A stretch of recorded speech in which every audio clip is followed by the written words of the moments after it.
Vamos começar? Ô, gente, confere para mim uma coisa, por favor. Na semana passada eu trabalhei com. Eu já falei das reações de precipitação em dupla troca? Não? Eu não falei de nenhuma dupla troca? Deixa eu ver. Porque eu estou achando que eu estou indo mais rápido do que eu deveria. Deixa eu ver, Ninho. Obrigado. Tá. Aqui não. Tá. A gente só deu a situação. Tá, tá. Obrigado, Ninho. Então, peraí, deixa eu apagar aqui para a gente retomar o assunto.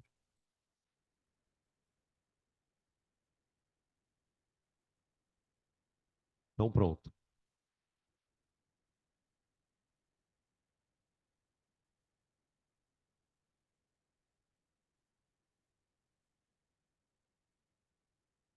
Bom, gente. Eu vou retomar o conteúdo que a gente encerrou na semana passada, né? Na quinta-feira passada, a gente concluiu a parte de reações de deslocamento, que tinha uma série de conceitos novos ali, e começamos a discutir a reação de dupla troca. Hum, Essas reações de dupla troca, elas também são conhecidas por um nome meio estranho, gente. Metátese. Metátese, tá? É o mesmo significado de dupla troca. Numa reação de dupla troca, qual que é a cara, né, da reação? Isso aqui que eu vou comentar agora, a gente já comentou no finalzinho da semana passada, mas para a gente retomar. A reação de dupla troca, ela tem algumas características que te permitem bater o olho nela e falar, putz, isso aqui é uma dupla troca. A primeira delas é a seguinte: ela sempre vai envolver a dupla troca duas substâncias que eu estou representando aqui por AB e CD, e essas substâncias são eletrólitos. Então, ó, AB e CD são eletrólitos. Eu me lembro que até comentei, falei, olha, então, a reação de neutralização ela é considerada uma reação de dupla troca.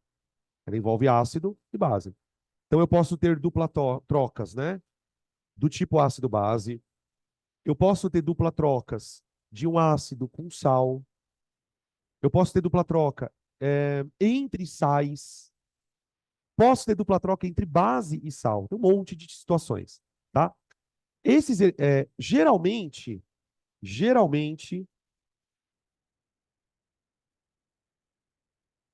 ocorrem em solução aquosa. Oi.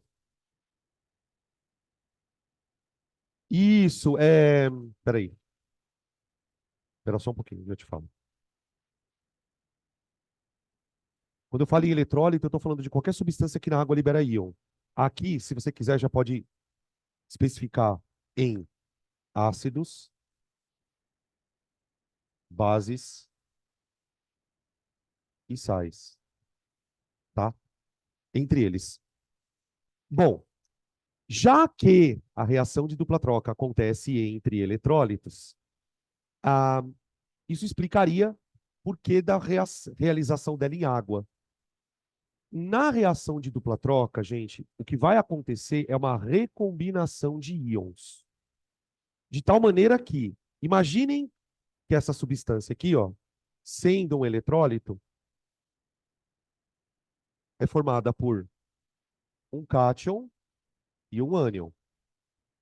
A substância CD também é formada por cátion e ânion. O fato da gente fazer a reação de dupla troca em água faz com que esses íons consigam se recombinar de maneira mais fácil. Tá? Nem sempre é uma reação que ocorre em água, mas em água ela tende a ser mais rápida, porque a água facilita o processo de dissociação.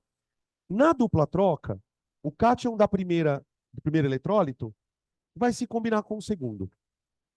O cátion do primeiro com o ânion do segundo. E vai dar origem a um outro eletrólito, A, B. O segundo eletrólito que a gente forma é entre o cátion da segunda substância e o ânion da primeira. Aqui, ó, cuidado. Eu até me lembro que eu falei isso na aula. Eu escrevo CB. Aqui, ok? Só que, assim como no deslocamento, a dupla troca tem uma condição de ocorrência. Não é sempre que você misturando dois eletrólitos, você vai ter reação. Existe uma condição de ocorrência. Para que a reação de dupla troca se concretize, ou seja, que ela aconteça, é preciso que o cátion e o ânion se unam e permaneçam unidos. Agora, qual é o problema aqui? Nós sabemos que existem alguns eletrólitos que têm a capacidade de se dissociar. Os eletrólitos muito fortes, tipo NaCl, HCl, NaOH, estou citando os mais famosos. Se um eletrólito é forte, significa que mesmo estando em solução aquosa, ele ficará dissociado. Então, para que uma dupla troca aconteça, é preciso que essa junção aconteça e que esses íons permaneçam juntos. E a única garantia que eu tenho de que esses íons permaneçam juntos é se esse eletrólito for fraco. Então, a gente costuma dizer que para uma reação de dupla troca ocorrer, é preciso que os produtos sejam eletrólitos mais fracos do que aqueles que lhes deram origem, tá? A gente pode dizer assim, ó, condição de ocorrência. Condição de ocorrência,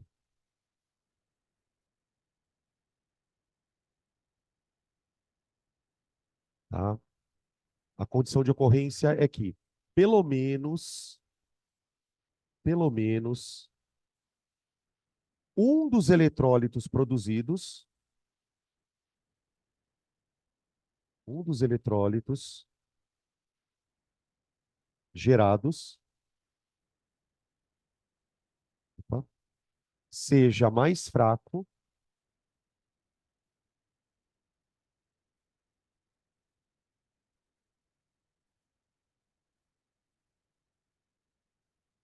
do que os reagentes. Mais fraco do que os reagentes, tá? O que pode acontecer na dupla troca? Eu posso realizar uma dupla troca em que um dos eletrólitos seja fraco, esse eletrólito vai se formar ali dentro do sistema, ou às vezes a gente dá a sorte, entre aspas, vai, de que os dois eletrólitos sejam fracos. E aí você vai formar então dois eletrólitos fracos. Agora, existem algumas questões aqui que são um pouquinho mais delicadas, né? Uma delas já está posta aqui na lousa, que é a seguinte, professor, mas como é que eu vou saber se um eletrólito é forte ou fraco? Eu vou ter que memorizar. Eu vou ter que memorizar. Isso a gente vai se preocupar no final da história, tá? Vai ter uma tabela com as forças dos eletrólitos. Ah, quem é eletrólito forte para ácidos? Quem é eletrólito forte para bases? E assim por diante. Agora, dependendo do eletrólito que eu produza, essa reação ela vai te apresentar um sinal visual. Na verdade, visual não, acho que a palavra não é bem visual. Dependendo do eletrólito que eu produza, a reação vai te dar um sinal macroscópico. Do que eu estou falando? Formação de precipitado, liberação de gás, são sinais macroscópicos, porque você consegue perceber de que a reação está acontecendo. Então, eu vou escrever assim, ó. A formação do eletrólito fraco, a formação do eletrólito fraco, prólito fraco, é acompanhada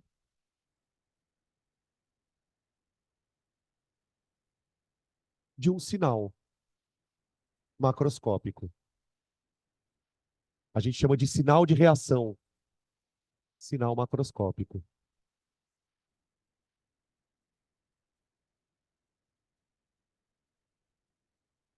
Macroscópico.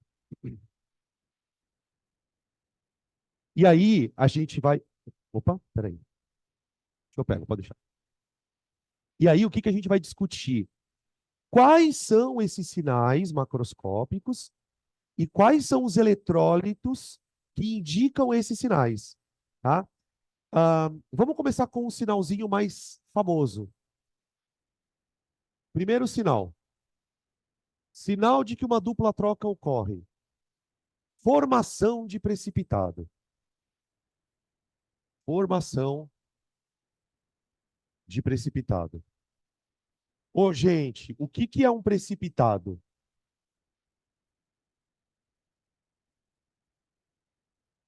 Precipitado é o nome que a gente dá para todo composto que tem solubilidade muito baixa ou praticamente insolúvel. Fala.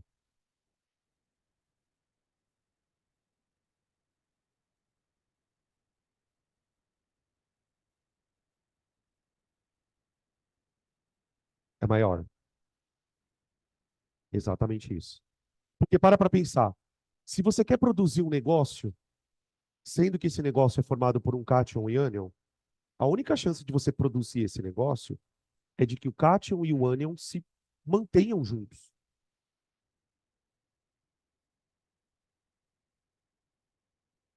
Essa palavra muito é por sua conta. Ela tem que ser mais fraca. Na verdade, assim, não importa muito a força desses caras. Não importa muito. Para a reação acontecer, esses têm que ser mais fracos do que esse. Então, tipo assim, vai. Se você colocar dois eletrólitos fracos para reagir, pode ter reação? Pode, desde que o eletrólito produzido seja mais fraco ainda. Quer dizer, a tendência desses íons, traduzindo numa linguagem mais simples, a tendência desses íons se manterem juntos tem que ser maior do que a tendência desses íons se manterem juntos. Aham.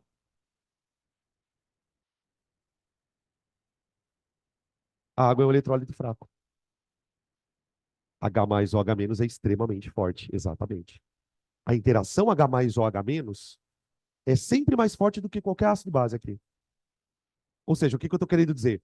O H mais e o OH menos preferem estar juntos do que no ácido e na base respectiva. Isso é um caso de explica dupla troca. A gente vai falar desse sinal também, tá? É, no precipitado, que eu estava falando, um composto precipitado é um composto que tem solubilidade baixa na água e é sólido, ok? Muito bem.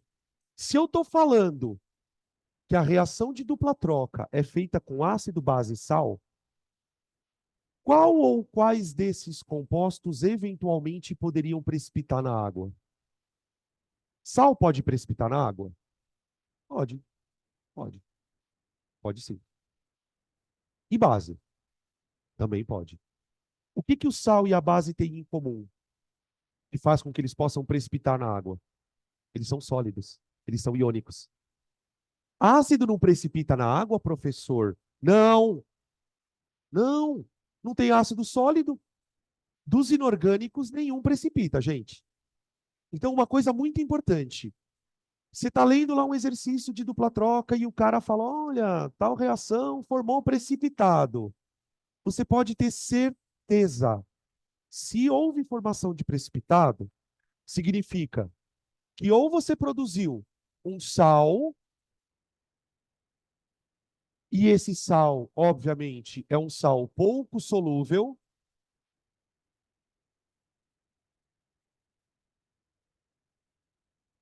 ele é um eletrólito tão fraco que o cátion e o ânion se unem e não solta mais. Acabou. Ou então, uma base pouco solúvel. Pouco solúvel, tá? Ô, gente, em especial, as bases pouco solúveis, a gente costuma se referir a elas usando o termo base fraca, ok? Então, dentro deste caso, né, formação de precipitado, eu vou colocar para vocês alguns exemplos de reações de dupla troca que são famosas com formação de precipitado, tá? Vamos colocar aqui os exemplos. Vamos pegar primeiro uma situação assim, ó. Imagina que eu vou preparar duas soluções, tá? Em um dos frascos, eu vou preparar uma solução de NaCl. NaCl. O NaCl, que é o cloreto de sódio, ele é um eletrólito forte. Forte. Então, quando eu coloco o NaCl na água, o Na se separa do Cl-, o eletrólito se dissolve e ali ele fica. Vocês estão percebendo que eu coloquei do lado do NaCl a sigla Q, né?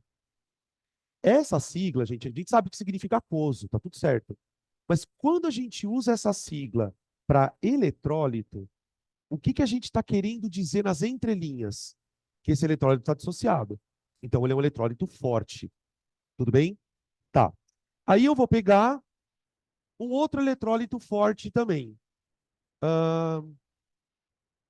Nitrato de prata. Nitrato de prata.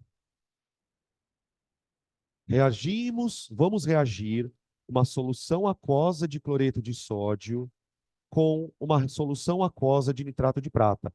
Então, imaginem que em cada frasco eu tenho um eletrólito. No frasco daqui eu tenho Na+ e Cl- separados. Aqui eu tenho Ag+ e NO3- separados. Vamos reagir.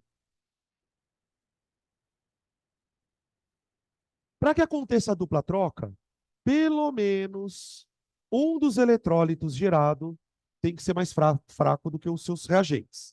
Então vamos para um eletrólito fraco. Daqui, ó, o íon cloreto, cuja carga é -1,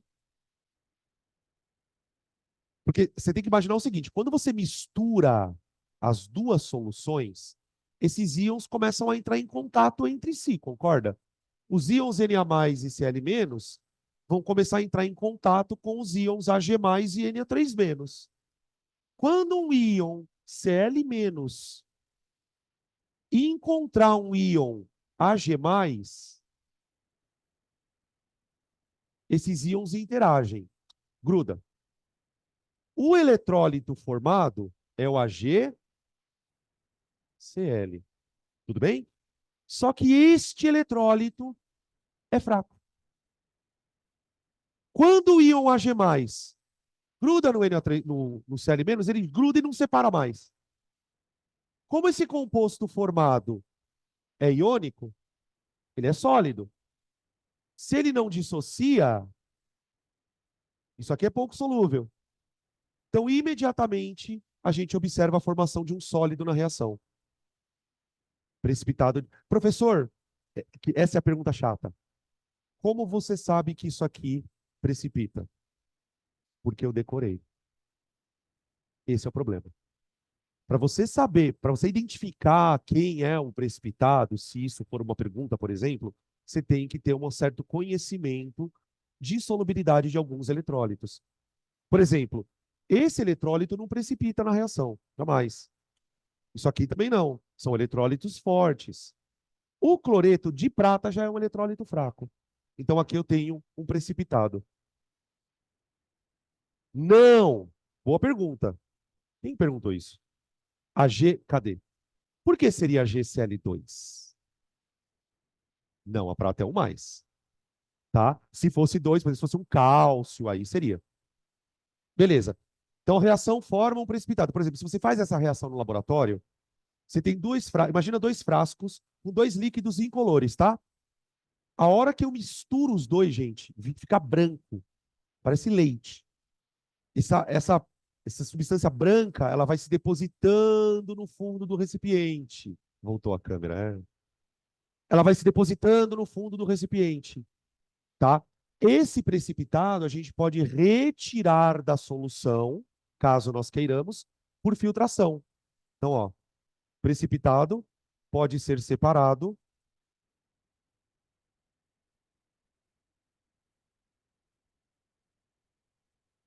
por filtração.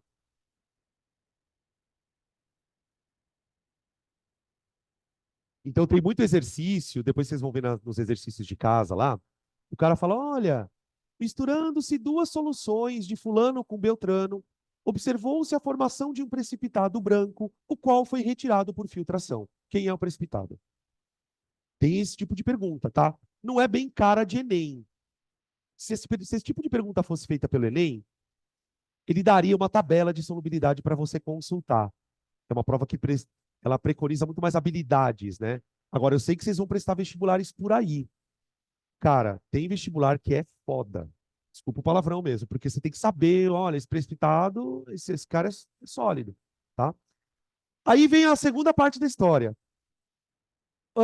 Que íons ainda faltam interagir? Bom, do primeiro eletrólito tem o sódio positivo. Ele é a mais. O NOx do sódio é mais um, né? E o NOx do nitrato? Menos um. Nitrato com sódio. Nitrato de sódio. O nitrato de sódio, na verdade, não se forma lá dentro. Por quê? Porque ele é um eletrólito forte. O que isso quer dizer, na verdade? O Na+ e o NO3-, eles estão lá dentro, mas eles não chegam a se juntar para formar um composto. Esse composto, ele está dissociado.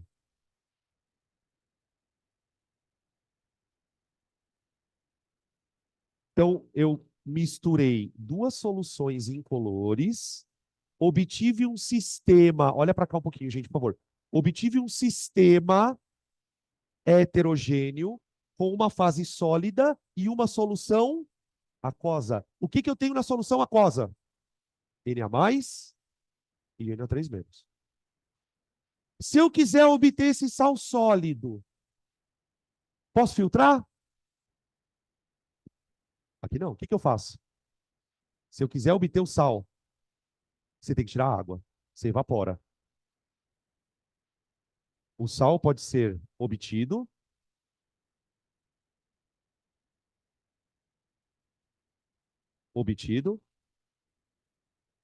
por evaporação.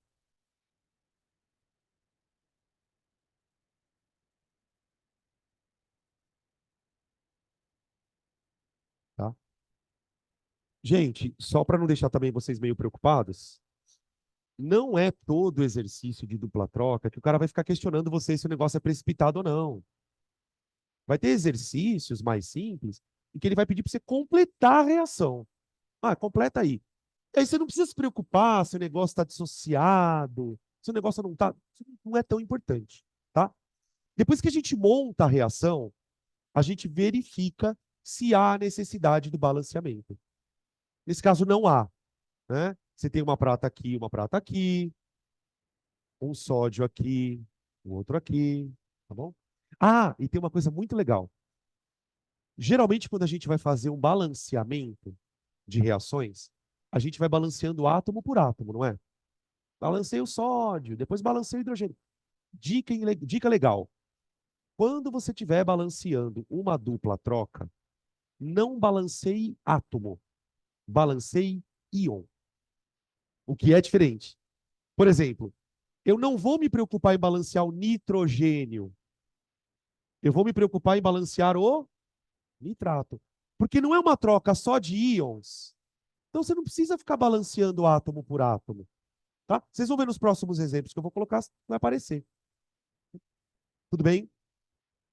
Problema. Podemos escrever esta reação de formas diferentes. Podemos escrever a reação de formas diferentes.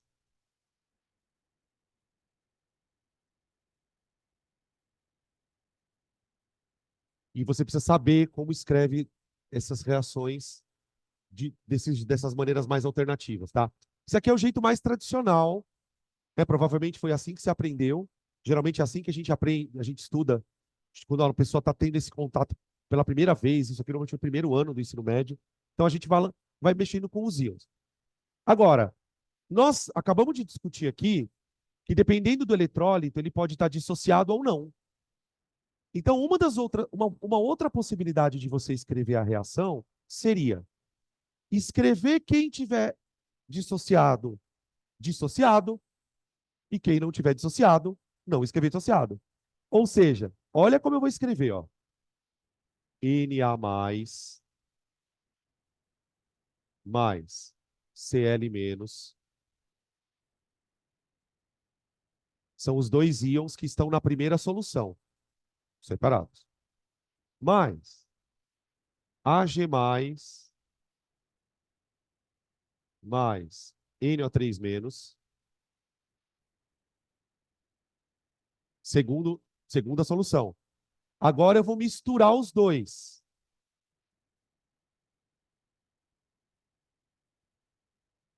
Formei um eletrólito fraco. Então escreve lá, AgCl.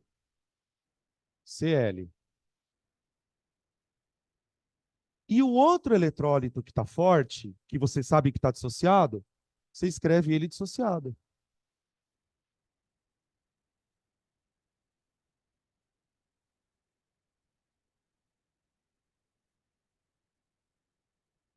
Esse jeito de escrever a reação, ó, ficou bem maior, né? É chamado de equação iônica. Iônica. Tá bem? Beleza?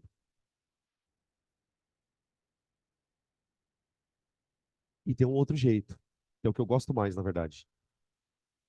Dá uma olhada no jeito que eu escrevi aqui, ó. Gente, reagir não significa transformar. As reações, independente de qual tipo nós estejamos falando, elas são transformações. Tá bom. Que tipo de substância tem aqui que não tinha antes? O AgCl. O Na+ sofreu alguma alteração? Não. Ele estava dissociado com o cloro, agora ele continua dissociado com o nitrato. O nitrato também não sofreu nenhum processo. Então a gente poderia escrever a reação sem estes íons, sem o Na+ e sem o NO3-. Então, uma outra maneira de você representar o que aconteceu lá dentro é simplesmente escrever isso aqui, ó.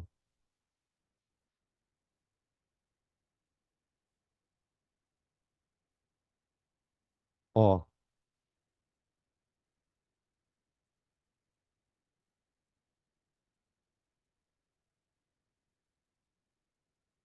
Aí você olha para isso e fala assim: isso aqui não é uma dupla troca, professor. Realmente não parece nem um pouco com uma dupla troca.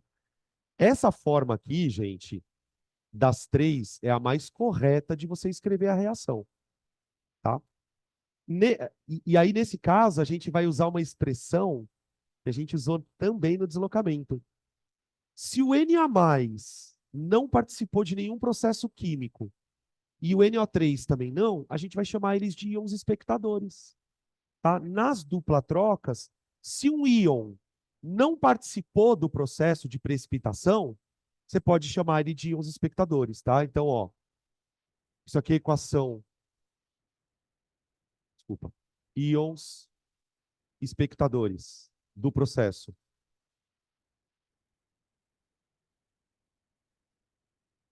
O sódio e o nitrato. E o nitrato. Aqui. Beleza? Então, assim, para a gente descobrir se uma reação é de precipitação ou não, a gente precisa ter um conhecimento dessas características de eletrólitos, tá? Beleza? Vamos pegar um outro exemplo. Nesse caso aqui, a gente precipitou um sal, tá? Vamos precipitar agora uma base. Vou fazer um segundo exemplo aqui. Vamos precipitar uma base. Oi?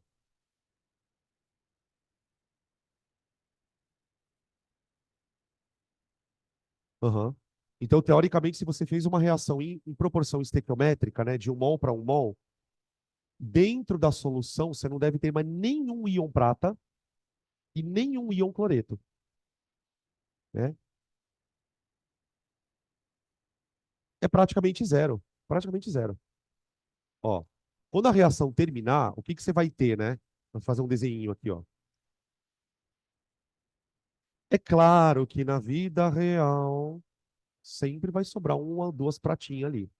Porque você não tem, por mais fraco que seja o eletrólito, ele é um eletrólito. Mas o grau de ionização dele é tão pequenininho, que, tipo assim, em 1 litro aqui deve ter 4, 5 íons de prata. Você praticamente não tem mais. Tá uma quantidade desprezível. Quando a gente terminar essa reação, o que que você vai ter dentro do sistema, né? Você vai ter aqui um cocôzinho, ó, uma gororobinha, que é o corpo de fundo. É o que precipitou, que seria o AgCl, né? AgCl. Que é aquilo que eu falei para vocês que dá para tirar por filtração. Você mistura, deixa aquilo repousar, o negócio vai para o fundo, tá aqui, ó. E aqui dentro eu tenho uma solução aquosa, na qual eu tenho Na mais e NO3 menos. É isso que a gente tem, tá? Então, se eu separar, eu tenho um sólido e uma solução de nitrato de sódio, tá? Só rapidamente aqui. Uma aplicação prática muito importante desse tipo de reação é a despoluição de água quando você tem contaminação, por exemplo, de metal pesado. Às vezes, imagina, por exemplo, você tem uma bacia ali, um hidrográfico, um rio, um lago que está perto de uma indústria. E essa indústria, sei lá, ela faz alguma manipulação e ela começa a jogar na água nitrato de prata, exemplo. Então ela começa a jogar no efluente nitrato de prata, resíduo de um processo industrial. Então aquela região do lago, que está perto da indústria, ela começa a ter contaminação de prata. Prata é metal pesado. Então pode entrar na cadeia alimentar, aí fudeu. Né? Tipo, o peixe toma água, aí você come o peixe, é aquela que vocês sabem. Para eu tirar essa prata da água é foda, porque ela tá iônica. Prata iônica na água, ela fica dissolvida. Então, o que que eu faço para fazer um tratamento dessa água? Eu jogo algum íon que seja capaz de, com a prata, precipitar. E aí eu pego aquela prata que estava dissolvida e precipito, ela vira um sólido.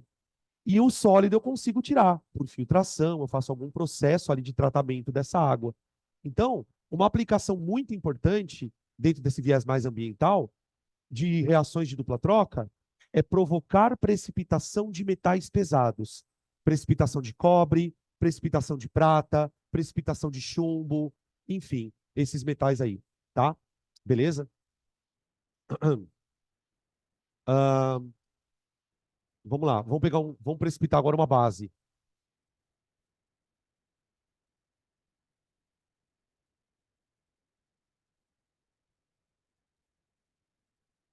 Vamos colocar aqui. Ó, aqui eu reagi sal com sal, tá vendo?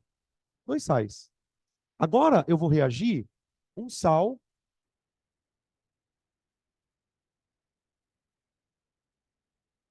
Como que chama esse sal aqui, ó?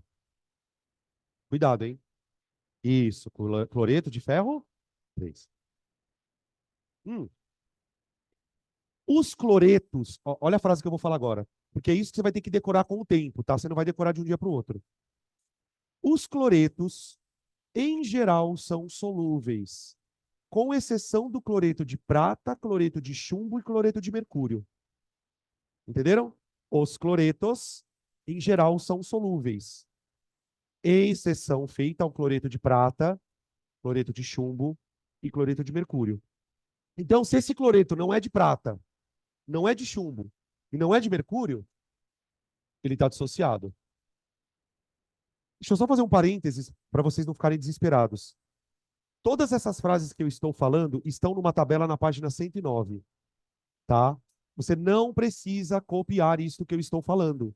Aqui na tabela da página 109, eu tenho solubilidade de vários compostos. Vários compostos, tá? Vou reagir esse cara com uma base forte também. Escolhe para mim uma base forte, por favor. Ai, que pergunta idiota, né? Qualquer, na verdade, assim, tá? Vixe. Qualquer base da família 1A é forte, tá? Sódio, potássio, lítio. Então, chance. Então, agora imagina, você tem uma solução com íons ferro 3 e íons cloreto. Na outra solução, eu tenho íons sódio e íons hidroxila. Vou misturar sopa de íons, ferro com OH. Bom, o NOx do ferro, ou a carga do ferro é 3. O ferro tem carga dupla, né? Então, esse é o ferro 3. Qual que é a carga do OH? Menos. Gente, a junção de ferro com OH vai dar origem a uma base. E essa base é extremamente fraca. Qualquer base que não seja da família 1A nem 2A, gente, é bem fraca. Então, a coisa mais fácil que tem, né, é precipitar bases. Precipitar base é a coisa mais simples que tem. Aqui eu vou precipitar o hidróxido de ferro. Ele vai ficar assim, ó. FeOH3, sólido. As bases de ferro 3, né? A base de ferro 3, o composto de ferro 3, em geral, tem aquela cor meio de ferrugem, tá? E a segunda troca seria Na com o Cl, considerando, né, que a carga do Na aqui é mais 1 e a carga do cloro é menos 1. Então, o Na com o Cl aqui. Só que no NaCl eu não vou colocar o sólido. Eu vou colocar o aquoso. Olha lá. Pronto. Aqui. Quando a reação terminar, o que eu vou ter no sistema? Um corpo de fundo. E aí vem o nome aqui, ó. Esse cara que está em cima do corpo de fundo é chamado de sobrenadante. Anota este nome. Isso aqui é um sobrenadante, ó. Vocês entendem o que significa sobrenadante? Em cima, está nadando em cima. Então, toda vez que você tem um precipitado, você vai ter lá o corpo de fundo e uma solução sobrenadante. Então, às vezes, o cara fala assim: ó, que foda o linguajar, né? Mistura-se uma solução de cloreto de ferro 3 com uma solução de hidróxido de sódio, obtendo-se um precipitado vermelho e um sobrenadante. Tudo bem? Precipitado. Ah, eu tenho que saber que o precipitado é vermelho? Não, não. Só falei. Um precipitado e um sobrenadante. Quando eu filtro, eu separo a solução do precipitado aqui. Tudo bem? Quem são os íons espectadores? Isso, isso, o Na e o Cl. Tá? Eles não precipitaram. O Na estava dissociado, continuou assim. O Cl- estava dissociado, continuou assim. Balancear. Balanceia por íon, não por átomo. Por exemplo, ó, quantas hidroxilas eu precisei para o ferro aqui? 3. Porque o ferro tem NOx 3. Se eu tenho 3 hidroxilas aqui, eu preciso ter 3 na base. Então tá com 3 aqui, ó. Um é um. A partir do momento que eu pus um 3 no OH, eu também tenho 3 sódios. E aqui eu tenho 3 cloretos. Então a junção dos cloros, desculpa, dos cloretos com os sódios vai formar quantos NaCls? 3. Balanceei. Tá bom? Equação só dos íons. Equação dos íons. Fe3 mais 3 OH menos, dando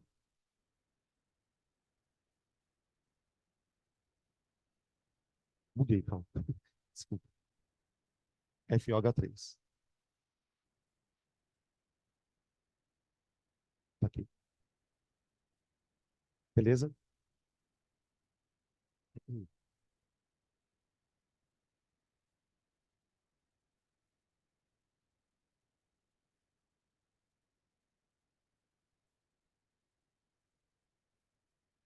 Tá aí. Então, precipitamos um sal, precipitamos uma base, só reforçando, tá? Não tem como precipitar ácido. Lembra daquela tabela de ácido que a gente viu? Tinha hidrácido, tinha oxiácido e tal. Todos aqueles ácidos, gente, são solúveis em água. E eles não são sólidos, porque eles são todos compostos moleculares. Então, tipo assim, ou um ácido é gasoso, ou ele é líquido. Ou seja, se houve precipitação, ácido não é. Tudo bem? Guarda essa informação. Se precipitou, ou é base, ou é sal. Bom, já que a gente está falando de ácido, vamos para o segundo sinal. Então, formação de precipitado é um sinal. Segundo sinal, esse aqui é rapidinho. Aumento de temperatura.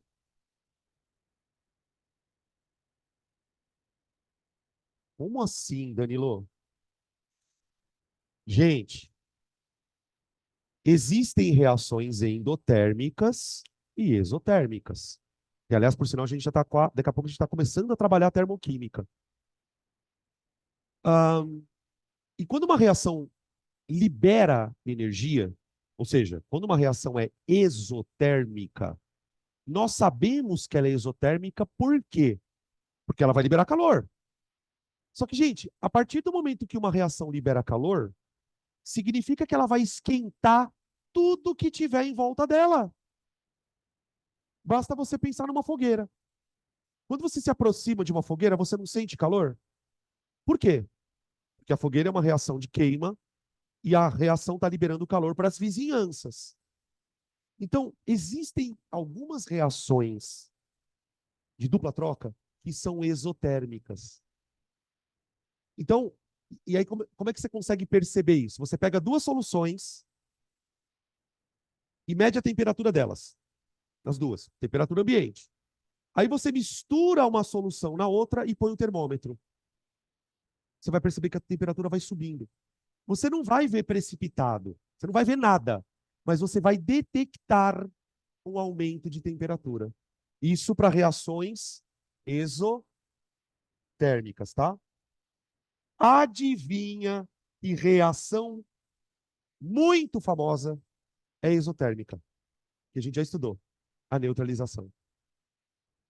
A neutralização, ela pode formar precipitado, sim. Não vai formar sal e água, gente? Então pode acontecer de na neutralização eu formar um sal insolúvel. E aí você vê o precipitado. Mas uma coisa eu posso garantir: toda reação de neutralização vai fazer com que a água esquente no ambiente, tá? Então aqui, exemplo de neutralizações.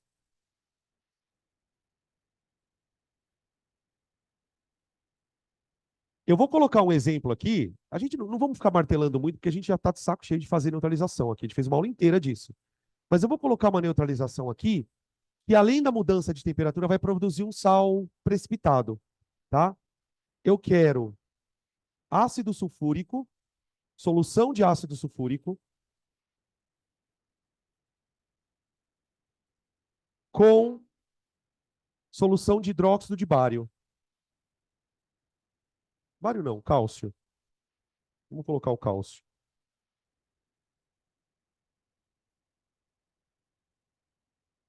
Ó,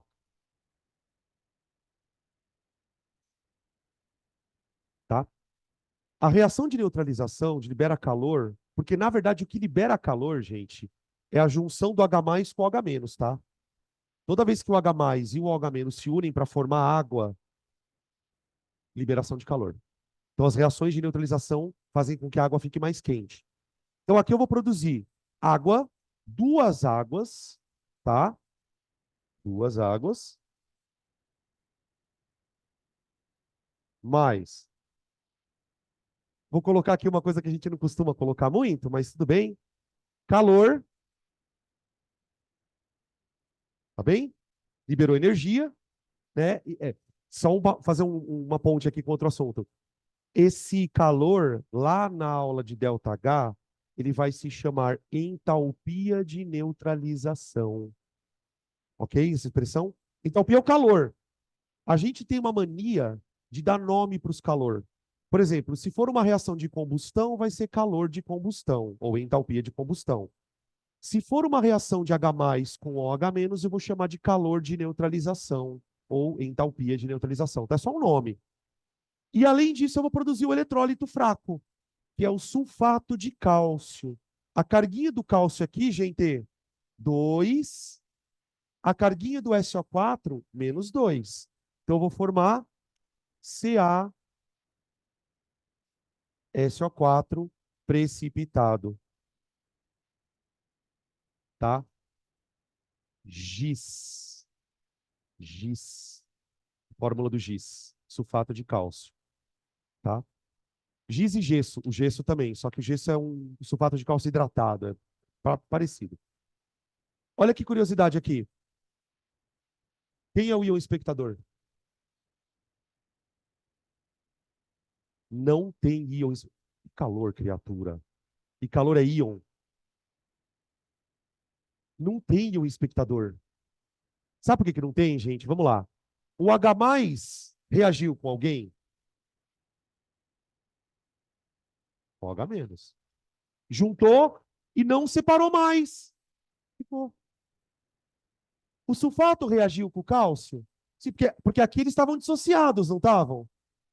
Reagiu? Uhum. Então aqui não teve precipitação, aqui não tem íon espectador. Eu produzi 2 eletrólitos fracos. Olha o que eu estou falando. Eu produzi 2 eletrólitos fracos.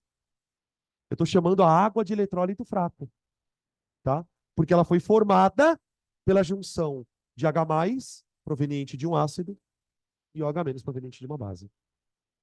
Tá bom? Não necessariamente, por exemplo, se eu fosse fazer uma neutralização para formar NaCl, aí já ficaria dissociado, tá? Por isso que eu falei, nem sempre o sal vai precipitar. Ok? Terceiro sinal. Uau. Cara, pelo amor de Deus, presta muita atenção nesse terceiro sinal, porque eu acho que se cair dupla troca vai ser aqui. Quando a gente forma um ácido, um sal ou uma base fraca, o sinal é precipitação. Existe um outro sinal que é a liberação de gás. Quantas vezes você já não foi fazer um exercício de reação inorgânica e apareceu alguma coisa liberando gás? Liberação de gás. O que a liberação de gás indica? A liberação de gás indica, vamos escrever aqui, ó, indica a formação de um eletrólito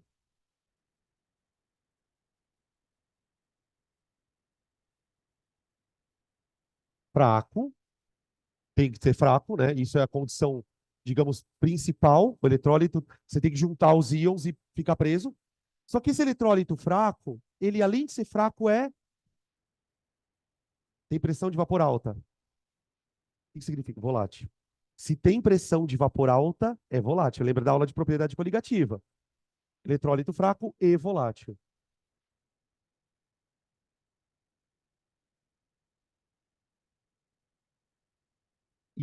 E aqui, gente, muito provavelmente é um ácido. Existem alguns ácidos, gente, que unem essas duas características. Os caras são fracos e têm volatilidade, ou seja, as interações moleculares são fracas. Então, o que acontece? Quando esses íons se unem na água, está lá a reação acontecendo na solução, os íons se unem, como o composto tem interação molecular baixa, ele... Tá? Professor, Oi. seria o caso do ácido carbônico? É um caso um pouco diferente. O ácido carbônico ele é fraco, instável e dá origem a um gás. A gente vai falar dele dentro desse contexto, tá? Mas ele tem uma situaçãozinha um pouco diferente. Obviamente, o que a gente vai precisar fazer? Conhecer esses eletrólitos. Muitas vezes, você vai identificar a formação de gás pela palavra efervescência. Então, atenta para essa palavra. Num exercício de reação inorgânica. Ah, isso aqui é efervescência. Liberação de gás. Vamos para os famosos exemplos. Já vou começar de cara com esse que o Lund falou.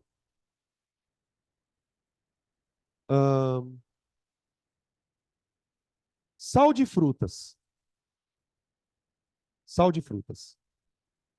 Se você pegar um frasquinho lá, um saquinho daqueles de sal de frutas, ou então um comprimidinho de sal de frutas, você vai perceber, como o próprio nome diz, que lá tem um monte de sal. Não sei por que chama de fruta, tá? Mas tem sal ali. Os dois sais principais desse medicamento, chamado sal de fruta, são o carbonato de sódio e o bicarbonato de sódio. Tem um outro sal que é o citrato de sódio, mas esse eu não vou falar dele, não. Tá? Eu vou pegar o bicarbonato. Bicarbonato de sódio. Aquele que eu falei para vocês que você usa desde afta até chulé, para não dar chulé. Você usa para um monte de coisa. Fermento de bolo. Então, vou pegar um sal de fruta, colocar num copinho. Quando você põe na água, você já percebe um gás saindo. Ou seja, o maluco já está reagindo com a água. Aí eu tomo aquela solução de bicarbonato de sódio. Eu tomo sal de fruta por quê? Porque eu estou com acidez alterada no estômago. Eu não tomo sal de fruta porque eu estou com desinteria. Eu tomo sal de fruta porque eu estou com azia. E azia, que é aquela queimação no estômago, geralmente é uma produção acima do normal de ácido clorídrico. A pessoa está estressada, enfim. E aí, ou comeu demais.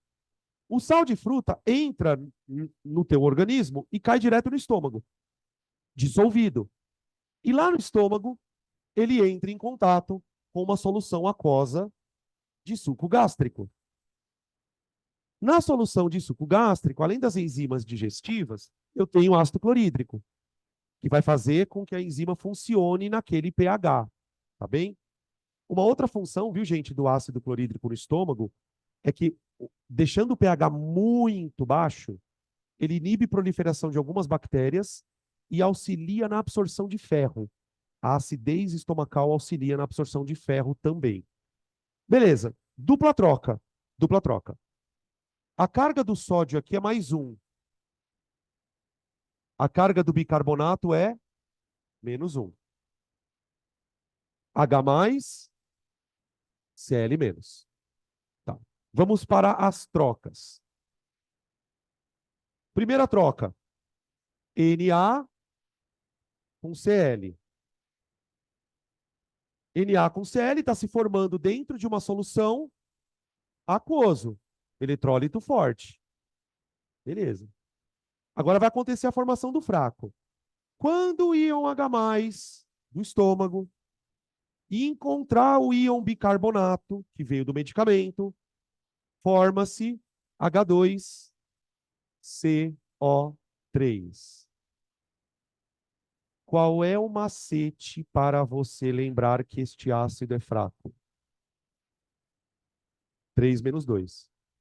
Então, ácido é babado. Você olhou ali na fórmula, faz a subtração. Se der abaixo de 2, o ácido é fraco. Só que esse ácido, além de ser fraco, ele é instável.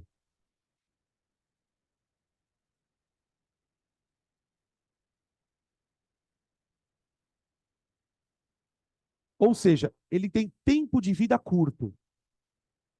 Na hora que o H+ encontra o bicarbonato, esse ácido, ele se decompõe em gás carbônico e água.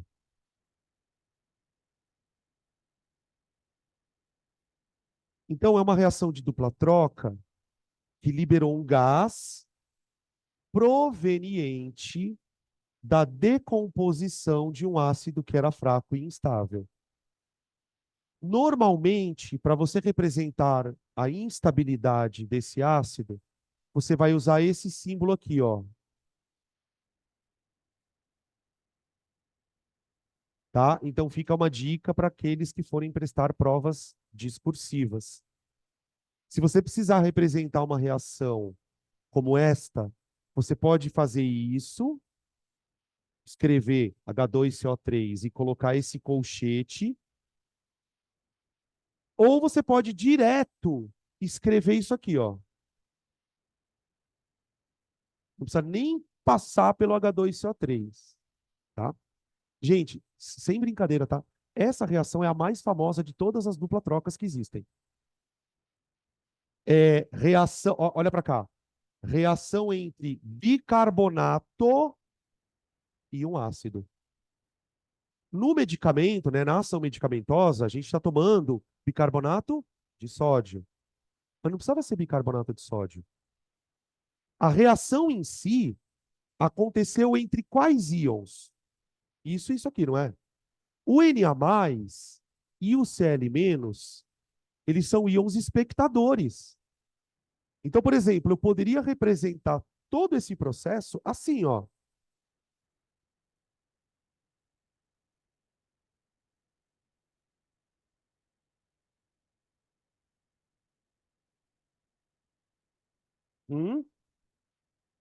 Produzindo CO2 e água. Olha lá. Vendo, ó? Tudo bem?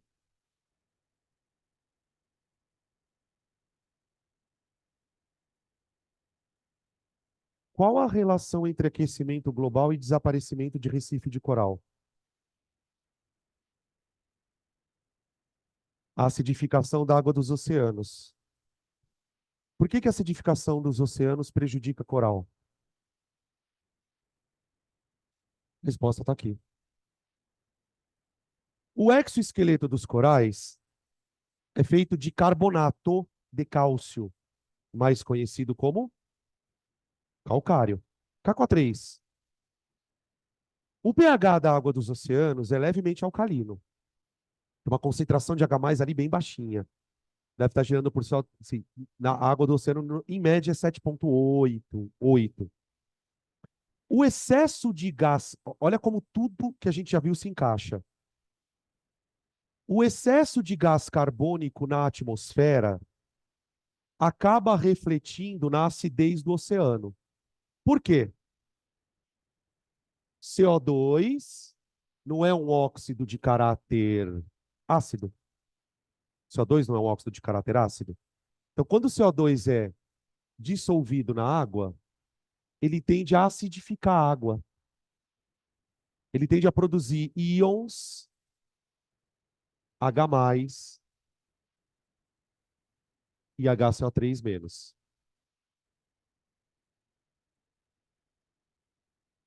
Tá? Então, de fato, existe uma relação entre o aumento disso aqui e o aumento disso aqui na água. Isso já foi medido, tá, gente? Não é uma coisa que, eu acho. Os caras já mediram que, de fato, a concentração de H+ está aumentando no oceano. Tá. O exoesqueleto dos corais é feito de calcário, que é basicamente um sal que tem o carbonato na fórmula. Só que acontece, gente, que o carbonato ele tem uma propriedade muito parecida com o bicarbonato. Ele é muito sensível à presença de H+. E no caso dos corais, gente, o negócio é tão foda que é o seguinte, no coral isso aqui não está dissociado. O exoesqueleto do coral, ele é sólido. Só que se eu começar a colocar em contato com esse esqueleto íons H+, o que acontece? Forma H2CO3,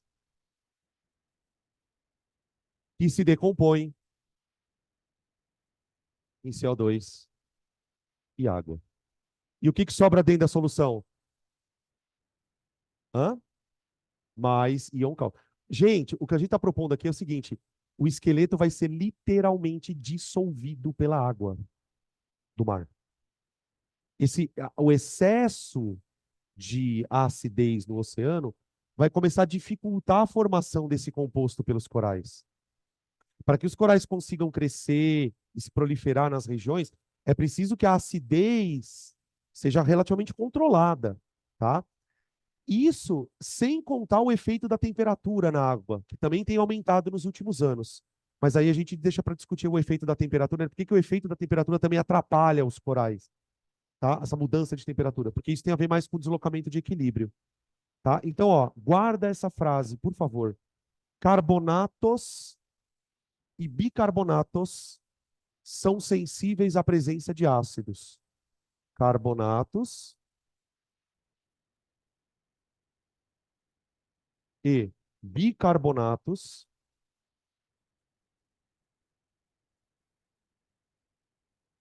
são sensíveis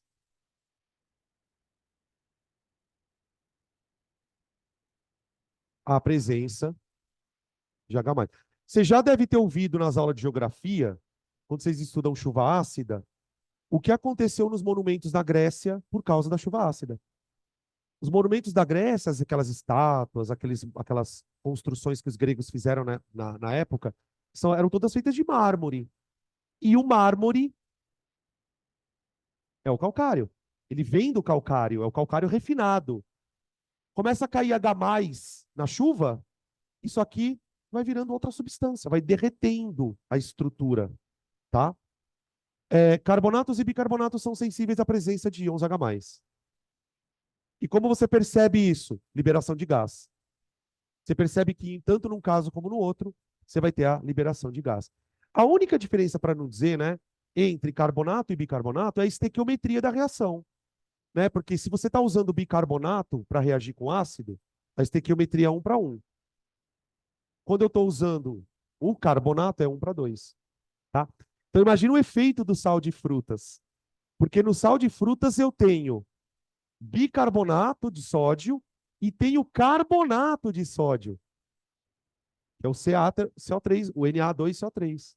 Então ele consome um monte de H+ no estômago. Cara, é tomar, passou, gente. Maravilhoso. Eu tomei anteontem.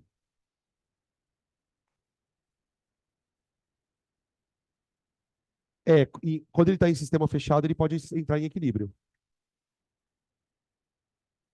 Por que você está perguntando isso?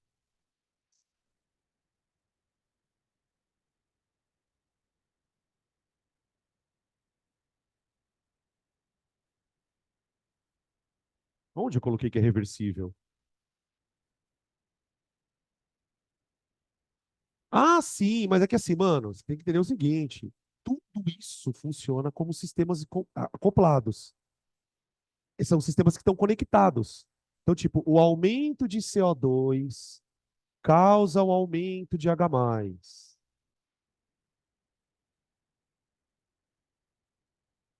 Exatamente. Ah, mas ele é um ácido fraco. Tudo bem, mas ele vai ionizar um pouco. Esse pouquinho a mais que ele ioniza já é o suficiente para perturbar isso aqui. Entendeu? Quando a gente for estudar equilíbrio, isso aqui é muito lindo. A gente vai ver que todas essas reações elas estão meio que conectadas. Então, se você desloca um equilíbrio, esse deslocamento vai provocar deslocamento em outros. É um efeito meio que em cascata, tá? Oi. O termo sobrenadante é quando tem um precipitado junto. Né? Porque, por exemplo, nesses casos, se o composto está liberando gás, não tem um sobrenadante.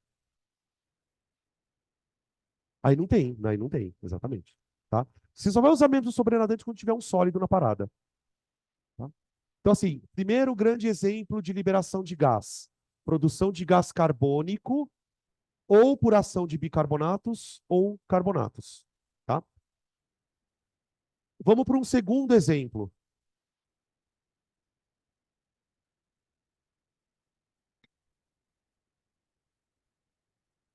É, Vocês já devem ter ouvido histórias na internet ou por aí de pessoas que tiveram problemas respiratórios porque foram fazer faxina e misturaram um monte de merda. Ela fala, eu quero deixar minha casa bem cheirosa. Aí o cara mistura água sanitária com amoníaco e passa mal. Desmaia, começa a tossir. Uma das dupla trocas que explica esse processo é essa daqui, ó. Eu vou pegar que boa Ó, que boa. A que boa tem várias coisas, tá? Tem hipoclorito de sódio e tal, mas tem bastante NaOH. O pH da que boa, ela deve estar por volta aí de 10,5, 11. Bem alcalino, tá? Bem alcalino. E eu vou misturar com pinho-sol. Olha que beleza. Como eu sou inteligente. Como eu sou inteligente. Ou algum tipo de amoníaco. Vamos colocar. Opa! Ou algum tipo de amoníaco. Os amoníacos, pessoal, tem aquele cheiro bem característico de amoníaco mesmo, né? É um cheiro que penetra mesmo nas vias respiratórias.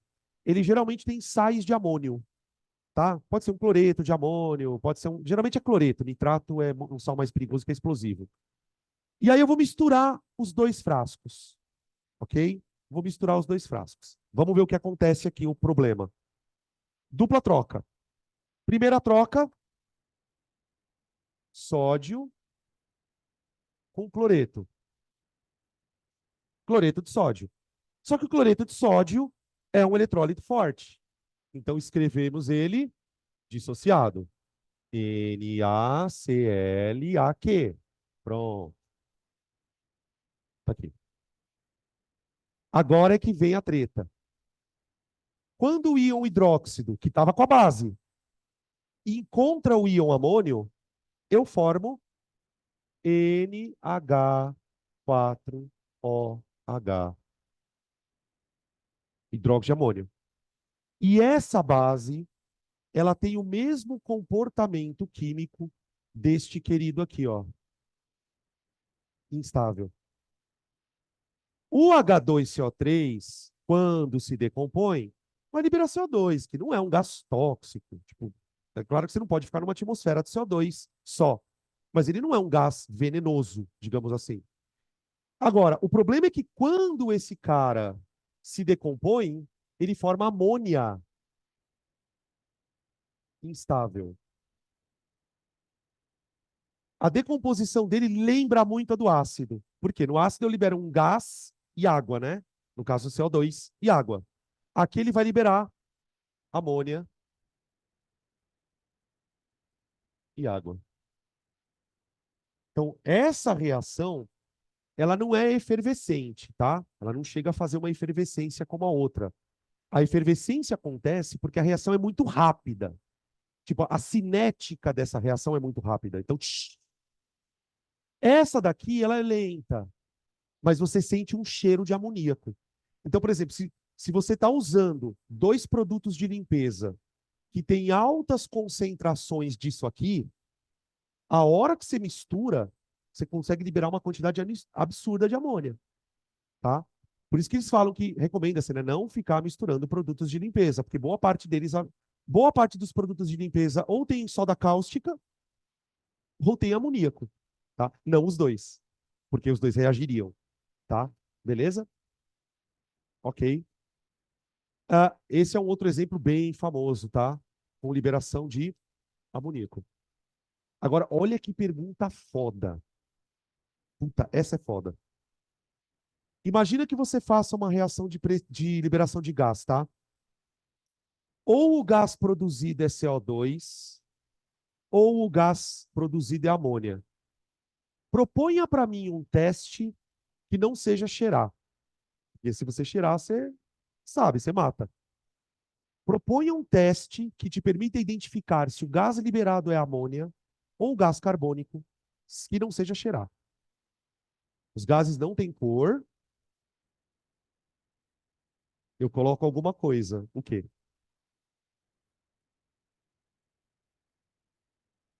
Esse gás tem caráter ácido ou básico? Ácido. E esse? Básico.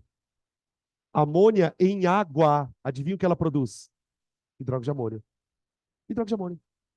Então, se o que eu simplesmente faria é borbulhar o gás num recipiente contendo água e fenolftaleína. A hora que eu borbulhar o gás na água com fenolftaleína, se o gás for gás carbônico, a fenolftaleína fica incolor. Meio ácido, ela fica incolor. Se o gás produzido for amônia, amônia é uma base. A hora que ele entrar em contato com a água, ela volta a produzir hidróxido de amônio, pelo menos um pouquinho, e a solução fica de que cor? Rosa. Questão foda. Só que você tem que saber tudo isso aqui, tá? E não é uma questão rara, tá? Essa questão é bem comum. Proponha um teste para verificar se o gás que está sendo produzido é amônia ou gás carbônico, tá? Aí.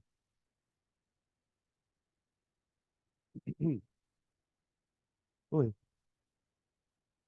Hã? Tem outras que esquentam também, mas é que nas outras às vezes esquenta, às vezes esfria. Porque às vezes a reação é endo-exo. Na neutralização é exo. Então por isso que eu não coloquei outro exemplo, tá? Vou colocar mais um, tá? Só mais um. De formação de gás. Gente, além do ácido carbônico, além do hidróxido de amônio, que formam gases por decomposição, existem compostos que não vão decompor. Eles são gases, então forma e o negócio vai embora. Então vamos lá.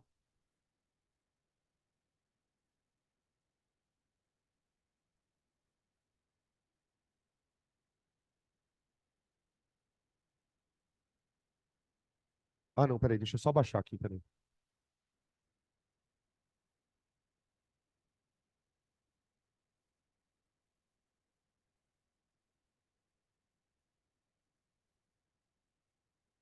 Gurizada, como chama esse sal aqui? Cuidado, hein? Sulfeto. Sulfeto de sódio. Ácido clorídrico.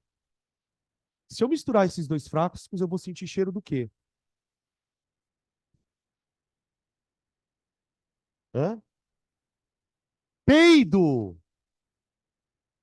Cheiro de peido. Vocês já sentiram o cheiro de peido?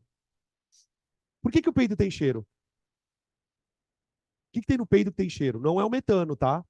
Tem metano no peido. Você já viu o cara colocando fogo no peido? É sério. Pode tentar em casa. Pega um isqueiro e peida. É sério. Eu tô falando sério, não é brincadeira. Mas o peido tem o cheiro por quê? O peido é uma mistura gasosa. E basicamente tem metano, tem bastante gás carbônico, mas tem ácido sulfídrico. Aquele cheiro característico é de ácido sulfídrico. É um cheiro de pum mesmo, tá?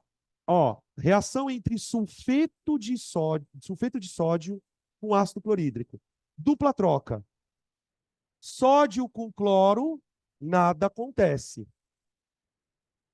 NaCl. Mais.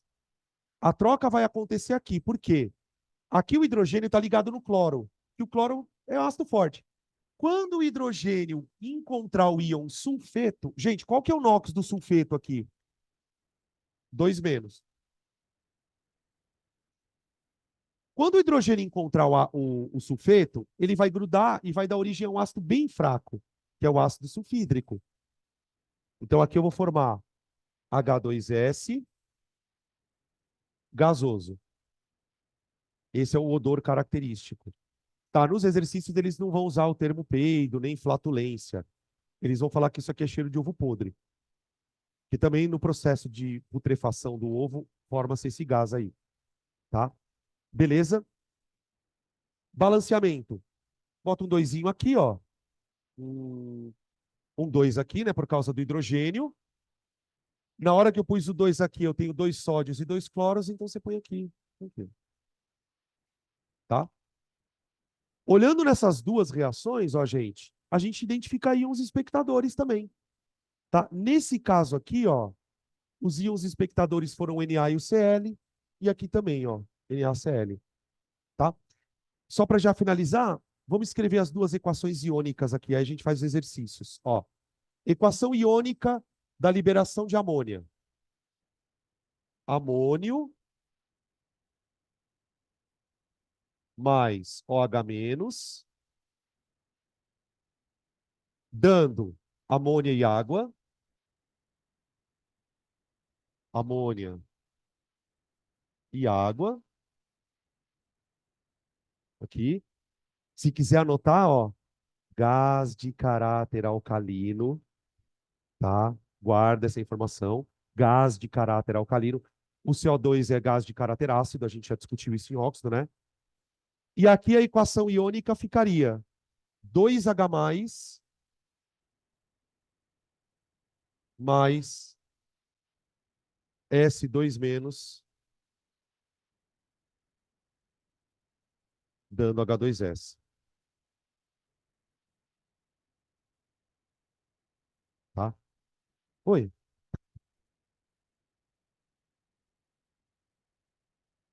Depende, viu? Depende. Se o cara escreveu no enunciado aquoso, sólido, sólido, sólido, coisas do tipo, ele vai esperar que você faça isso. Se não, não.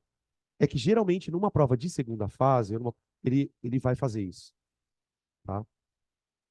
Bom, já que a gente está falando dos voláteis, eu falei que eu ia fazer só mais um exemplo, né? Mas menti. Eu queria fazer só mais um, porque aí a gente esgota todos os casos de voláteis. Porque, para nossa sorte, pessoal, a gente tem 4 casos de voláteis importantes: liberação de gás carbônico, liberação de amônia, liberação de H2S e tem um quarto ácido, um quarto composto volátil. Aí a gente já esgota todas as possibilidades dos voláteis. Tá? O último exemplo, gente, envolve a liberação de um gás extremamente tóxico.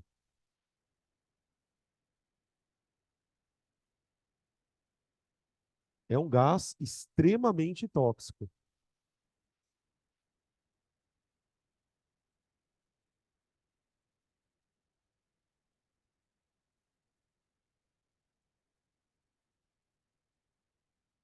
Olha lá. Cianeto de sódio, mais conhecido como cianureto. É um veneno muito famoso. Eu estava vendo uma série de uma moça chamada Jolie, não sei se vocês já ouviram essa. Eu não lembro o sobrenome dela. Bom, ela era uma psicopata. Eu gosto de psicopata. Ela matou 6 pessoas da mesma família durante 14 anos. E ninguém desconfiou nada. Matou sogro, sogra, cunhada, a mulher é uma louca. E ela ia envenenando os caras com cianeto. Os caras morriam do nada. Morreu um, daqui a pouco 2 anos morre outro. Cara, assustadora a história. Chama Jolie, não sei o que lá o nome dela. Procura depois na internet. Pra quem gosta dessas coisas policial. Tipo CIS, Dexter, tá ligado? O que que acontece quando a pessoa ingere cianureto? Né? Que o cianureto é um veneno extremamente perigoso. O cianureto é um sal de cianeto. Pode ser cianureto de potássio, cianureto de sódio, enfim. Ele é dissolvido na água. Ele é um sal solúvel. Ingere.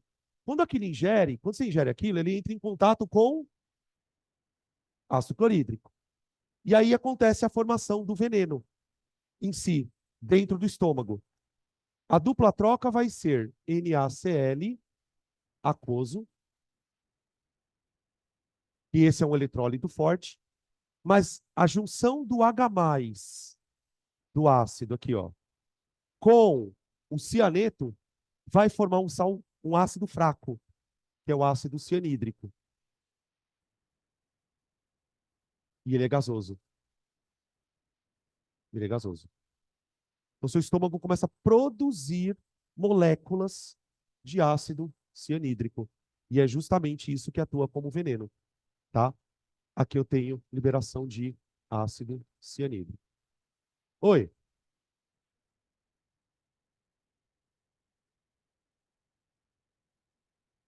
como? Foi, também. No poliuretano, no incêndio lá do ninho do urubu. E na Boate Kiss também. Esse ácido que ela estava falando, gente, ele é liberado também quando você queima aquele material chamado poliuretano, que é usado para fazer isolamento térmico. Então, muitas pessoas, naquele acidente que ocorreu na Boate Kiss e no episódio do Ninho do Urubu, os meninos acabaram morrendo não necessariamente queimados, mas devido à produção desse composto dentro do ambiente ali fechado. Tá? Mas ali foi um processo de queima, né? Produziu por queima, tá? Mas só para vocês lembrarem que esse ácido ele é extremamente tóxico. O ácido sulfídrico, tá, gente? Ele também é tóxico. mas ele tem cheiro. Então você sabe que está produzindo ácido sulfídrico, você tem chance de sair correndo, eventualmente. Esse aqui não. Ele é inodoro, tá? Beleza? Isolamos os 4 voláteis, gente. HCN, H2S, CO2, que vem do ácido carbônico, e amônia, que vem do hidróxido de amônio, tá? Beleza?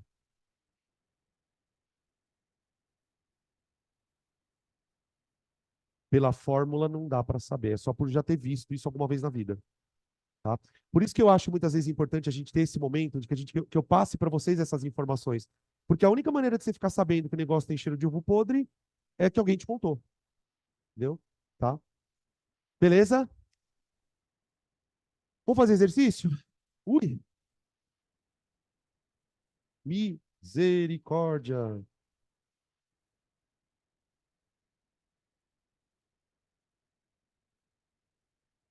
Página 108. Gente, só mais uma vez, tá? Tabela de solubilidade está aqui, ó. Página 109, tá bom?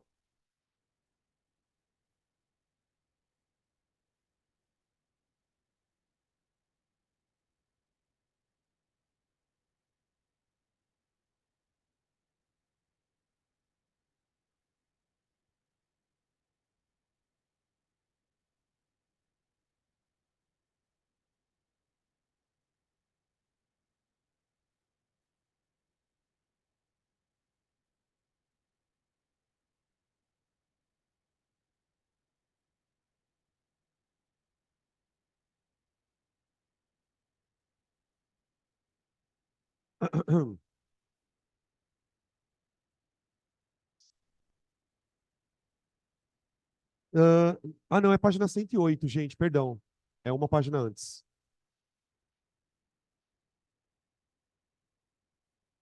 Página 108. Eu dividi os exercícios de sala, gente, em 2 pedacinhos, tá? Os primeiros 5 são mais especificamente para dupla troca, e depois tem uma outra parte aqui que está escrito assim: exercícios de sala complemento, questões globais. Aí já vai misturar as reações de maneira geral, tá? Então, bora lá. Página 108, questão 1. Ó, ele usou aquele termo que eu tinha falado para vocês no começo da aula.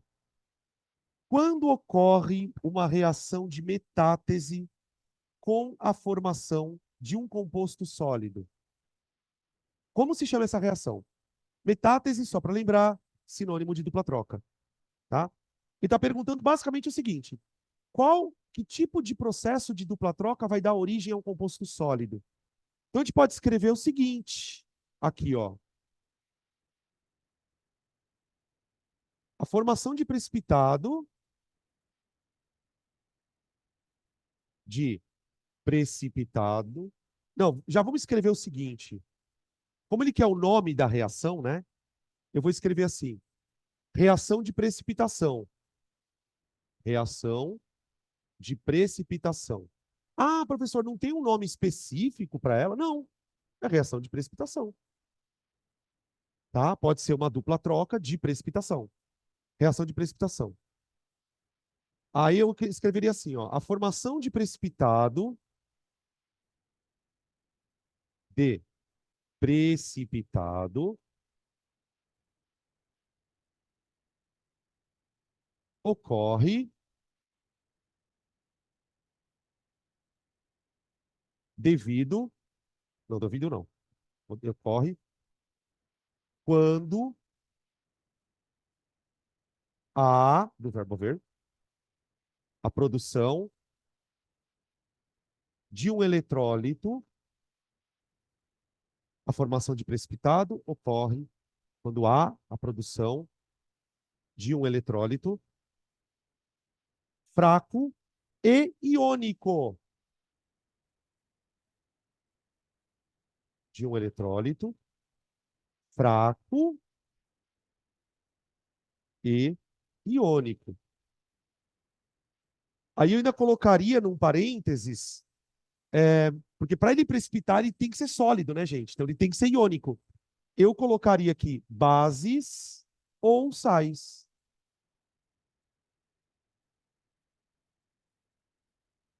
Bom? Então, para formar precipitado, você tem que ter uma formação de um eletrólito fraco iônico. Não pode ser um ácido, entendeu? Qual que é a diferença de um ácido para uma base e para um sal, né? O ácido ele é um eletrólito molecular, enquanto as bases e os sais não, tá? Beleza? Essa é a questão número 1.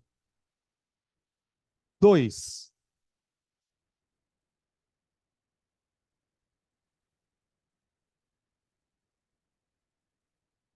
2.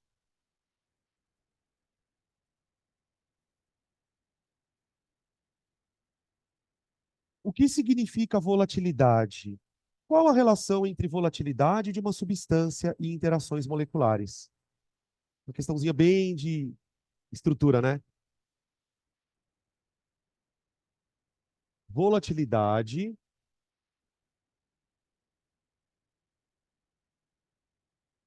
é a capacidade de um líquido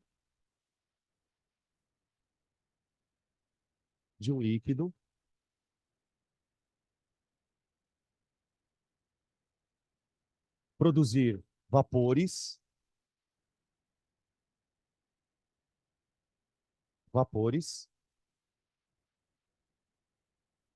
a baixas temperaturas.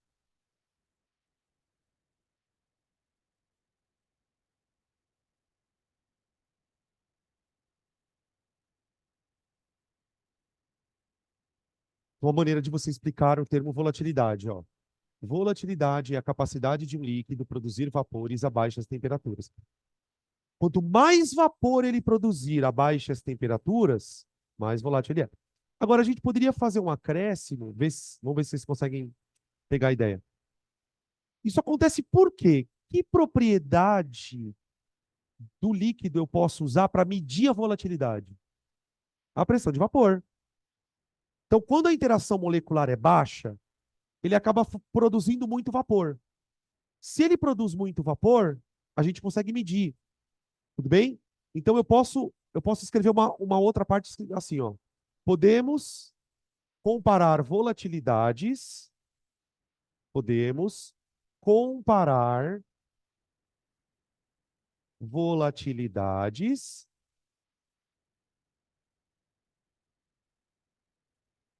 a partir de pressões de vapor. A partir de pressões de vapor.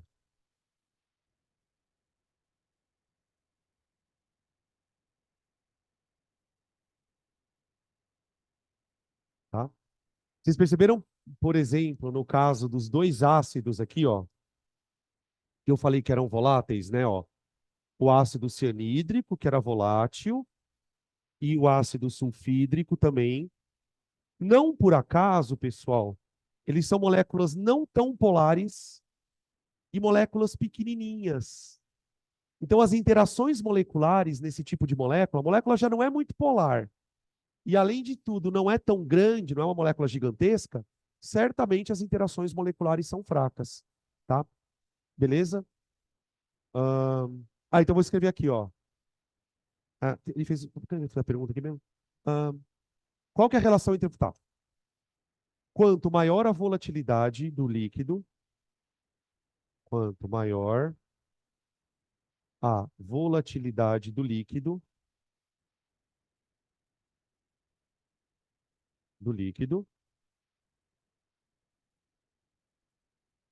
vírgula, menores serão as forças intermoleculares. Menores serão as interações moleculares.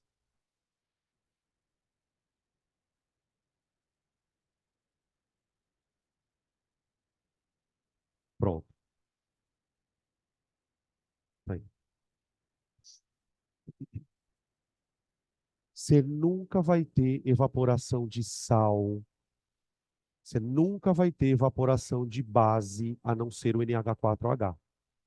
Todas as outras bases e os sais são pouquíssimo voláteis, porque são iônicos, né?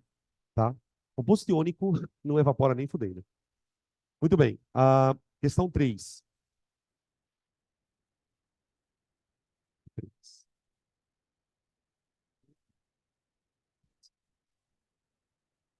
Nitrato de chumbo 2 é adicionado a iodeto de sódio.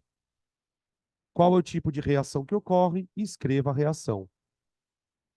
Tá. Vamos primeiro escrever a reação. PbNO3, 2, aquoso. Ó, nitratos. Nitratos. Todos, sem exceção, são eletrólitos fortes. Qualquer sal de nitrato, nitrato de sódio, nitrato de cálcio, nitrato de chumbo, nitrato de potássio, são eletrólitos fortes. Nitrato não precipita na água nem ferrando. Tá? Tô contando para vocês uma coisa que eu memorizei. Então, esse cara é um eletrólito forte. Tá? Eu vou reagir isso aqui com iodeto de sódio. Ô, gente, outra coisa que eu quero contar para vocês. Sais de sódio, eletrólitos todos fortes, sem exceção. Cloreto de sódio, nitrato de sódio, sulfato de sódio. Aliás, você pode guardar a seguinte informação. Sais da família 1A, sais da família 1A são eletrólitos fortes. Qualquer sal que tem sódio, qualquer sal que tem potássio, qualquer sal que tem lítio, são sais solúveis em água, tá? Todas essas informações que eu estou repetindo aqui para vocês que nem papagaio, gente, são coisas que eu decorei, tá? Dessa tabela que eu mostrei para vocês. Bom, eu vou formar um precipitado aqui, tá? Vou formar. Como é que eu tenho certeza que eu vou formar um precipitado? Cara, você está reagindo sal com sal. Se você está reagindo sal com sal, claro que o produto tem que ser dois sais. Então, com certeza, se a reação ocorreu, e ele está falando que ocorre, eu vou formar um precipitado. Então, vamos lá. O nitrato vai se combinar com o sódio. Como os nitratos são eletrólitos fortes, isso aqui não precipita. Isso não precipita, tá? Quem vai precipitar é o iodeto quando se combinar com o chumbo. Vou formar isso aqui, ó. Pb. Ô, gente, carga do chumbo ali. Mais 2. Exatamente. O iodeto é menos 1. Então fica Pb e 2 sólido. Tá? Ó, nitratos solúveis, sem exceção.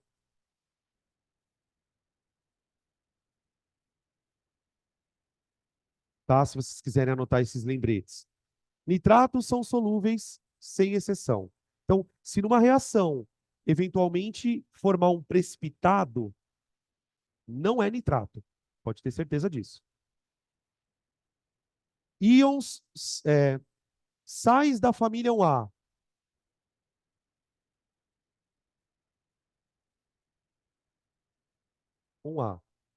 Solúveis,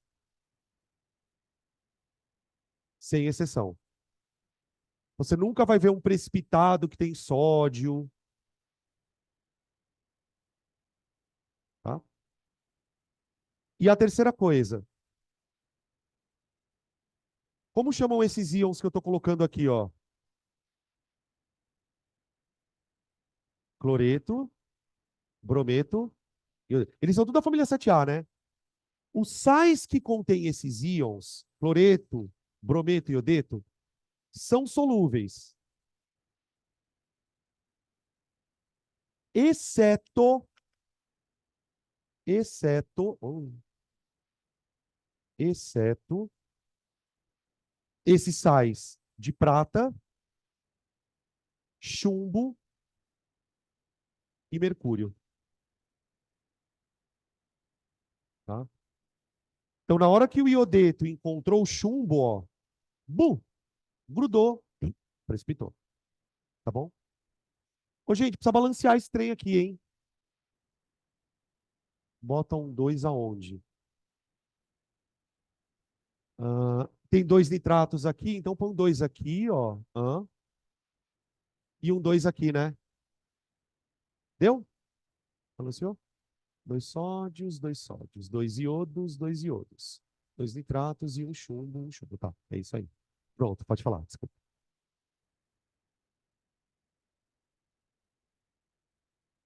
Como é que é? Desculpa. Ah, tá, entendi. Então, o que que é ser mais reativo que o outro dentro da simples troca? É ter capacidade de oxidar ou reduzir.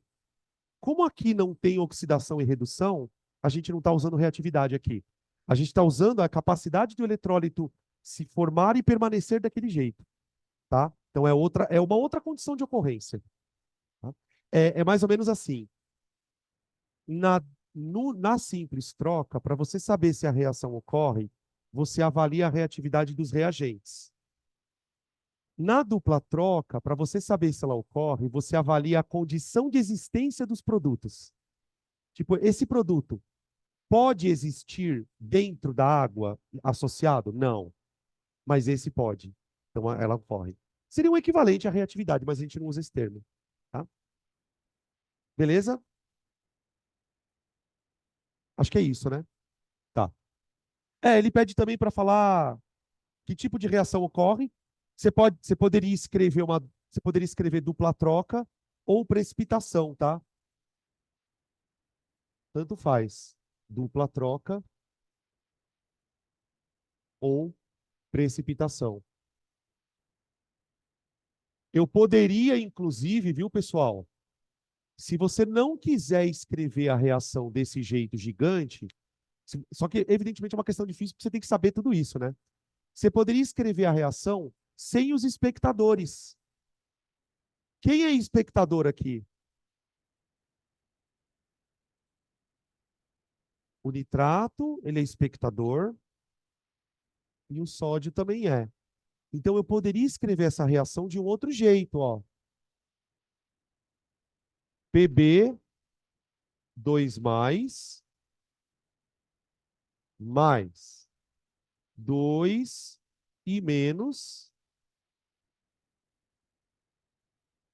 dando PBI2, sem os íons espectadores. Tá bom?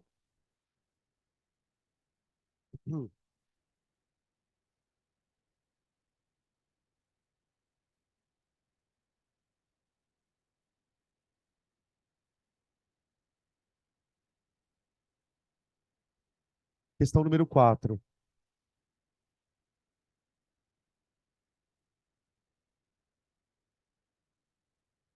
Estão cansados? Já, né? Ninguém tá esquentando almoço hoje, né? Hum. Cadê o almoço? 4. Quê?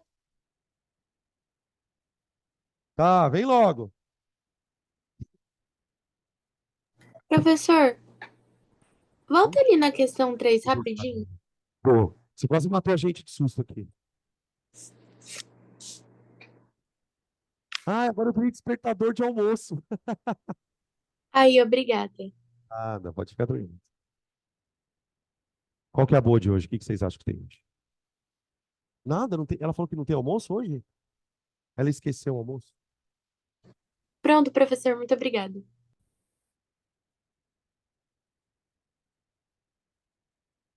Hã? Não fez? Então vai, esquenta lá. Vamos ver.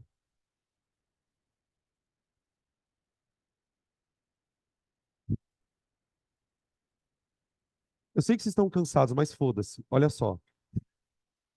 Vocês vão ter que me ajudar nessa questão. Ele fala assim, ó. Consulte a tabela de solubilidade. Quem vai constar são vocês.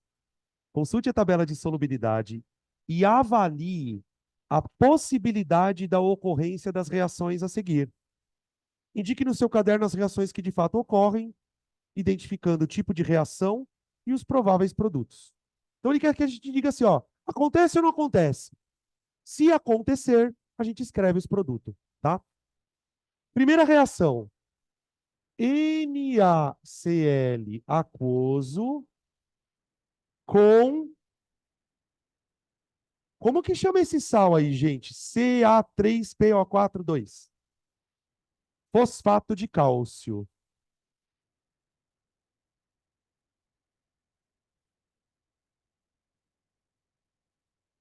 Ó.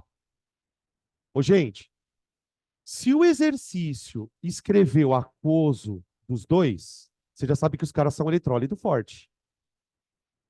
Tá bom? Então vamos lá. Como é que eu avalio se isso aqui acontece ou não? Eu preciso ver se na hora que os íons se unirem, eles vão permanecer unidos ou não.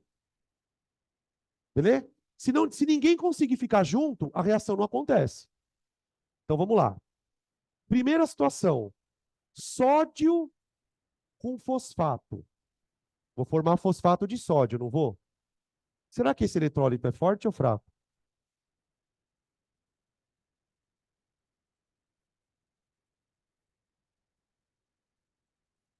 Sais da família 1A solúveis.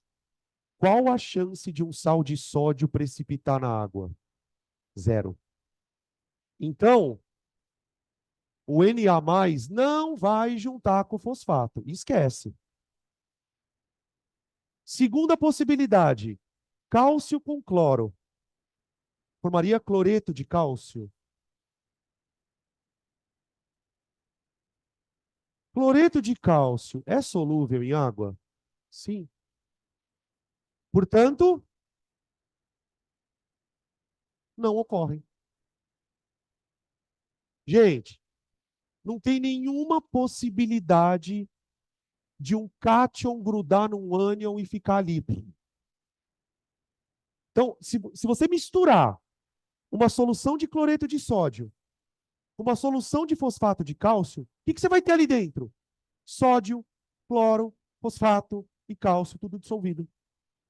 Você não vai conseguir formar nada. Vão ficar uma sopa de íon ali. Tudo bem? Não ocorre. Entenderam o lance de como eu trabalho com essa questão da solubilidade? Só que veja, como é uma pergunta difícil. Você tem que saber aquilo ali que eu escrevi. Tá? Item B. Professor, Oi. o senhor pode repetir por que não ocorre? Eu não entendi direito. Porque não há possibilidade de formar nada que seja precipitado. O sódio não junta com o sulfato, porque não forma precipitado, e o cloreto não junta com o cálcio, porque não forma precipitado. Formar composto volátil aqui, nem pensar, né? Não tem nenhum ácido, não tem CO2, tá? Entendeu? Só que, ô Lud, eu tenho que saber isso aqui, ó. Peraí, deixa eu vir para cá. Ó, você tem que saber esse comportamento. Por isso que ele fala no exercício, consulte a tabela de solubilidade, tá? Vamos ver uma que forma aqui. Não sei se é essa forma. Essa daqui é Na2S, sulfeto de sódio, Aq, com ácido sulfúrico. E aí, ocorre? Sim. Por quê? O que eu formo aqui? Não é precipitado, mas é volátil. Olha ele aqui, ó.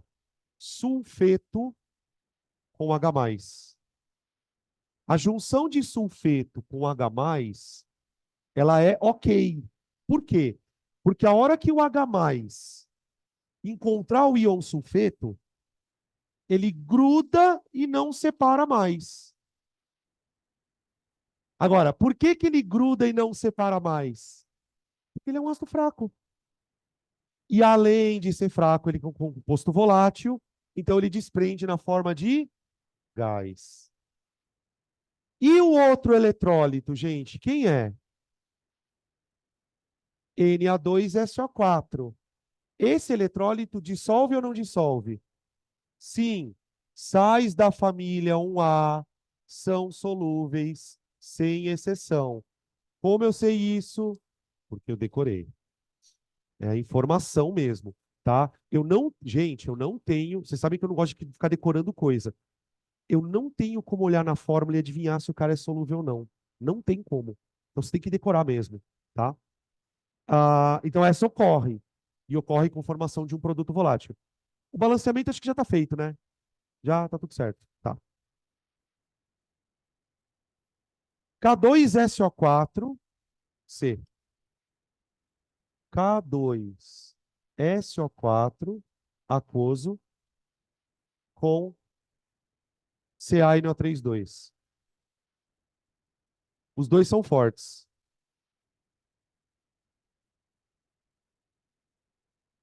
Tá aqui, ó. Quem eu vou formar aqui? Giz. Giz. Lembra que em algum momento da aula eu falei giz? Ó, desculpa. Aqui é o cátion, é o potássio, né? Potássio com nitrato. KNO3. Nitratos são solúveis sem exceção. Ainda mais um nitrato da família 1A, né? Esse é solubilíssimo.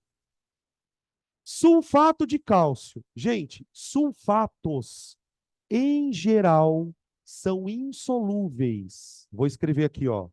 Sulfatos. Uma informaçãozinha a mais para te ajudar a memorizar. Sulfatos, em geral, são insolúveis, só que tem as exceções malditas. Em geral, insolúveis. Exceto família 1A, óbvio, e o amônio. E amônio. Então, tipo, sulfato de cálcio, ó. Sulfato de cálcio. O cálcio é da família 1A, gente. Então, ele é insolúvel. A, a maioria dos sulfatos é insolúvel, tá? A exceção são aqueles que se dissolvem. Sulfato de sódio, sulfato de lítio, o amônio, que não tem nada a ver com a família 1A, mas é um cátion que solubiliza com sulfato, tá? Então, eu vou formar aqui CaSO4, sólido, sulfato de cálcio. Deixa eu ver se precisa balancear. Essa vai ter que balancear. Eu esqueci de botar um 2 aqui, gente, perdão. Ó, aqui tem um 2zinho. Pronto. Aqui, ó. Então fica cálcio com sulfato, tá balanceado. Só botar um 2 aqui no nitrato de potássio, né? Ó, põe um 2 aqui e deu. Tá? Beleza? Como eu disse para vocês, tá? No Enem, gente, sem estresse. Você não vai precisar decorar esse monte de trem aqui. É muito cara de Enem colocar uma tabela dessa e perguntar se a reação ocorre ou não. Porque ele vai obrigar você a consultar a tabela. Tudo bem?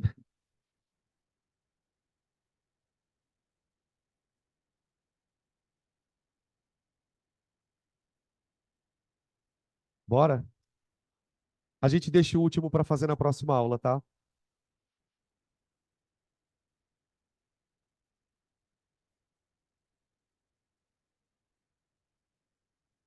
Quando tem bário, velho, pode crer que ele vai precipitar. Se não for nitrato. É porque geralmente quando tem bário vai vir o sulfato junto. É o sulfato de alguma coisinha com alguma coisa de bário.